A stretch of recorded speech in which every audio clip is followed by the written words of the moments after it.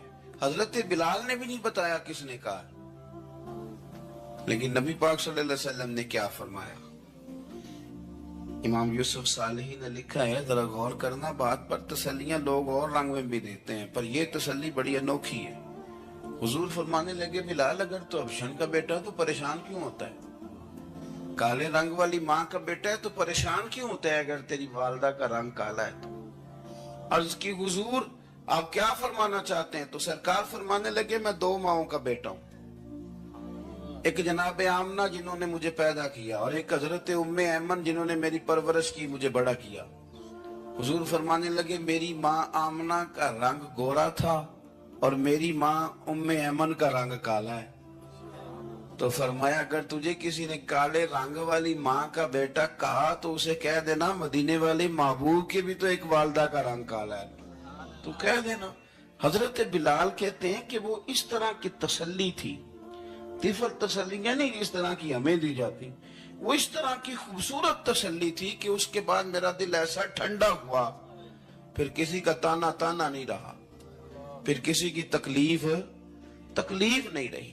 رسول پاک صلی اللہ تعالی علیہ وسلم نے یہ جو آج تقسیم ہے ہمارے ہاں اونچ نیچ کی، چھوٹے بڑے کی، ذات برادری کی، حضور فرماتے ہیں میں نے پاؤں کے نیچے رکھ کے کچل دی، اب اس کا کوئی سٹیٹس نہیں رہا، اب یہ کوئی معاملہ نہیں۔ پھر میرے بھائی ایک معاملہ ہمارے اندر جو اور بڑی شدت کے ساتھ آیا ہے اور جس نے بڑا زور پکڑا ہے وہ یہ ہے کہ ہم نا پڑھے لکھے لوگوں سے معذرت کے ساتھ، پڑھے لکھے لوگوں کا بھی ایک مسئلہ ہے، وہ دوسروں کو جاہل کہنا ضروری سمجھتے ہیں، الا ماشاءاللہ۔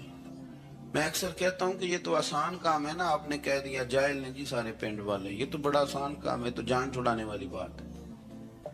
ان پڑھ ہیں جی اس قوم دا کچھ نہیں بن سکتا، بھی تو آسان کام ہے، جان چھوٹ گئی۔ میں بھی کھڑا ہوتا ہوں نماز جنازہ کی امامت کرنے کے لیے، کبھی تو کہہ دیتا ہوں کہ جناب آج لوگوں کو نماز جنازہ کی دعا نہیں آتی، تو سوچتا ہوں کہ اگر کسی نے کھڑا کر کے پوچھ لیا کہ آپ نے کتنے لوگوں کو یاد کرائی ہے، ہم نے کبھی کہا کہ آؤ بیٹھو یاد کراؤں، تو اس کا جواب کیا ہے؟